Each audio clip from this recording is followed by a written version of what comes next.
আজকে আমি দেখতে গিয়েছিলাম উলিপুরের মরিয়ম চক্ষু হাসপাতাল। তো মরিয়ম চক্ষু হাসপাতালের মধ্যে কি কি রয়েছে এবং এই জায়গার এলাকাটা ঠিক দেখতে কতটা সুন্দর তাই নিয়ে সাজাবো আজকের এই ব্লগ। তো myself Riyad Hasan, welcome to back my new blog videos Ulipur Maryam চক্ষু হাসপাতাল। তো গল্পটা শুরু হয় ঠিক 2:30টার দিকে, যখন আমি ঘর ছেড়ে উলিপুর যাবার জন্য রওনা দিয়ে দিয়েছিলাম এবং রাস্তার ধারের প্রাকৃতিক সৌন্দর্য দেখতে দেখতে কখন যে উলিপুর বাজারের মধ্যে প্রবেশ করে ফেলি তার কোনো খেয়ালই ছিল না। এবং বাজারে প্রবেশ করতে দেখতে পাই অনেক স্টুডেন্ট স্কুল ছুটি হওয়ার কারণে তারা বাসার মধ্যে চলে যাচ্ছে। তারপরে একটু সামনে আগাতে দেখতে পারি জুলাই অভ্যুত্থানকে আবার নতুন করে তাজা করা হচ্ছিল। তারপর উলিপুরের স্ট্যান্ডের মধ্যে এসে অটো থেকে নেমে একটু সামনে আগাতেই দেখতে পারি মরিয়ম চক্ষু হাসপাতাল। অনেক আগে থেকে ইচ্ছে ছিল এই হাসপাতালটাকে আমি ঘুরে ঘুরে দেখবো এবং আপনাদেরকেও দেখাবো, তাই আজকে যখন সুযোগ পেলাম এই সুযোগকে আর মিস করিনি। আসসালামু আলাইকুম দর্শক, আজকের এই ভিডিওতে আমি আপনাদের ঘুরিয়ে দেখানোর চেষ্টা করব উলিপুর মরিয়ম চক্ষু হাসপাতাল। আমরা দেখতে পাচ্ছি যে সামনে হচ্ছে বেশ কিছুটা উদ্যান রয়েছে, বাগান রয়েছে। তো এখানে কিন্তু অনেক সুন্দর একটা পরিবেশ। এন্ড আমরা হচ্ছে এই যে দেখতে পাচ্ছি যে এটা হচ্ছে মেইন যে প্রবেশদ্বার, সেটা হচ্ছে মেইন যে গেটটা আছে সেটা। যদি হচ্ছে আমি ভিডিওতে একটু জুম করে দেখাই তাহলে হয়তো বুঝতে পারবো। তো এই হচ্ছে সামনের দিক থেকে দেখতে কিছুটা এরকম দেখা যায়, আর যদি হচ্ছে আমরা দেখাতে চাই তাহলে এরকম। আমরা যদি হচ্ছে সামনের দিকে যাই তাহলে হয়তো চেঞ্জেস আমরা কিছুটা লক্ষ্য করতে পারবো। তো আমি যদিও হচ্ছে এর আগে উলিপুরের এই চক্ষু হাসপাতালে ঢুকি নাই, তো হচ্ছে অবস্থা। এন্ড সামনে দেখতে পাচ্ছেন মরিয়ম হাসপাতাল থেকে হচ্ছে আপনার একটা গাড়ি, আমরা হচ্ছে বাস দেখতে পাচ্ছি এবং এখানে কিন্তু প্রচুর পরিমাণে হচ্ছে লাইক মোটরসাইকেল হচ্ছে পার্কিং লট যেটাকে বলে পার্কিং এর জায়গা। তো এই হচ্ছে অবস্থা, অনেক সুন্দর একটা পরিবেশ। তো দেখেন এখানে হচ্ছে কত সুন্দর, এখানে কি আমরা ফুলের গাছ দেখতে পাচ্ছি। তো বিভিন্ন রকমের ফুলের গাছ রয়েছে, আমি জানি না এগুলো হচ্ছে কোন কোন কক্ষ বা কোন কোন জায়গা দিয়া। তো জায়গাটা পরিবেশটা অনেক সুন্দর। এখানে দেখেন হচ্ছে মরিয়ম চক্ষু হাসপাতাল গাড়ির মধ্যে লেখাই আছে।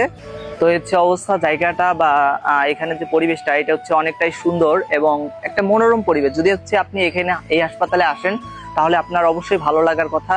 তো আমরা হচ্ছে ভিতরের দিকে আসছি, এটা মেবি হচ্ছে স্টাফ রুম বা এরকম কিছু হতে পারে, যদি হচ্ছে আমি জানি একদমই ভিতরের যে অংশ সেইটা। তো এই হচ্ছে হাসপাতালের যে ভিউ সেটা হচ্ছে এরকম। এন্ড আমরা হচ্ছে এখানে দেখতে পাচ্ছি এটা হচ্ছে ভিতরের দিক। আমি জানি না যে এই হাসপাতালের যে জায়গাটা এটা আরো কত বড়। এখানে প্রচুর পরিমাণে শব্দ হইতেছে, এটা হচ্ছে কি বলবো, দেখেন বেশ কিছু আমের গাছ রয়েছে এবং ওই সাইডে হচ্ছে বসার জায়গা রয়েছে। যদি হচ্ছে আমি একটু জুম করে দেখাই তাহলে দেখতে পারবেন যে হচ্ছে বসার জায়গা রয়েছে। আর এখানে হচ্ছে মই রয়েছে। এখানে যে কি এই জায়গাটা কি, ওটা তো মেইন হাসপাতাল, বাট এখানে অনেক সুন্দর একটা পরিবেশ। দেখেন এখানে কিন্তু পাখিও রয়েছে ভাই, গাছের মধ্যে পাখি। তো হচ্ছে অবস্থা, আমি সামনের দিকে যাওয়ার চেষ্টা করব। এন্ড আমি যদি একটু দেখাই, দেখেন পরিবেশটা কত সুন্দর, লাইক পরিবেশটা আসলে অনেক সুন্দর। আর এই দিকে ভাই কি আছে সেটা তো আমি জানি না, বাট আপনাদের এইদিকে কি আছে বাট আমি তো সেটা জানি না, আপনাদেরও দেখানোর চেষ্টা করব এবং আমি নিজেও হচ্ছে সেটা দেখার চেষ্টা করব।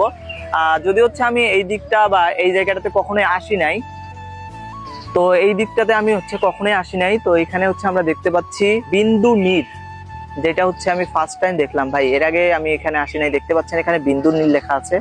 এন্ড এইখানের যে পরিবেশ আসলেই মনোমুগ্ধকর একটা জায়গা। তো আমি কখনো কল্পনাও করতে পারি নাই সামনের দিক থেকে ভাই, আমার সত্যি এখানে অনেক ভালো লাগতেছে এই জায়গাটাতে এসে। তো ভাবলাম যে না, একটা ভিডিও করে ফেলি। তো হচ্ছে অবস্থা উলিপুর চক্ষু হাসপাতালের ভেতরের অংশ আপনারা দেখতে পাচ্ছেন। এন্ড এই ভিডিওটা শেয়ার করে দিবেন যাতে হচ্ছে কুড়িগ্রাম কিংবা গাইবান্ধার মানুষ আর যারা হচ্ছে উলিপুর চক্ষু হাসপাতালে আসতে চায়, আর তারা হয়তো অনেকেই জানে না যে এর ভেতরের পরিবেশটা ঠিক কিরকম, এখানে আসলে কতটা ভালো লাগতে পারে বা যে ভালো লাগার যে বিষয়টা আছে সেটা কতটা কাজ করতে পারে। তাই ভিডিওটা বেশি বেশি করে শেয়ার করে দিবেন। যারা হচ্ছে চোখের সমস্যা নিয়ে ভুগতেছেন তারা অবশ্যই এই জায়গাটা আসবেন। হয়তো এই জিনিসগুলো দেখার পরে আপনার কিছুটা স্বস্তি লাগবে বা হচ্ছে আপনার অনেক ভালো লাগা কাজ করতে পারে। এদিকে যদি হচ্ছে আমরা একটু ক্যামেরাটা হচ্ছে স্লাইড করে ওইদিকে যাই তাহলে দেখতে পাচ্ছেন যে এর হচ্ছে যে দেওয়ালটা, অর্থাৎ এখানে কিন্তু আমরা অলরেডি বাউন্ডারির কাছাকাছি চলে আসছি। সামনে হচ্ছে বাউন্ডারি দেখা যাচ্ছে। আর ভাই এত সুন্দর ফুলের গাছ, এত ফুল ধরছে ভাই, আমি অবাক হয়ে গেলাম। তো এক কথায় যদি আমি বলতে চাই উলিপুর চক্ষু হাসপাতাল যেমন উন্নত, এর ভিতরের পরিবেশটাও ঠিক একই রকম উন্নত মানের। তো যাই হোক, আমি যেগুলো আপনাদেরকে দেখালাম এইটা হচ্ছে ভিতরের একদম সাইড, যেখানে কিন্তু সাধারণ পাবলিকের প্রবেশ করা একদমই নিষেধ। তো যাই হোক, আমি ভিডিও করার ক্ষেত্রে কিন্তু একদম ভেতরের জায়গায় গেলেও সাধারণ পাবলিক কিন্তু চাইলেও সেই জায়গাগুলোতে যেতে পারবে না, কারণ এখানে অনেক রেস্ট্রিকশন রয়েছে। তো আজকের এই ভিডিওটা ভালো লাগলে ভিডিওটা শেয়ার করে দেবেন সেই সকল বন্ধুদের মাঝে যারা এখন পর্যন্ত উলিপুর চক্ষু হাসপাতাল দেখেনি। তো সবাই ভালো থাকবেন, সুস্থ থাকবেন। আল্লাহ হাফেজ।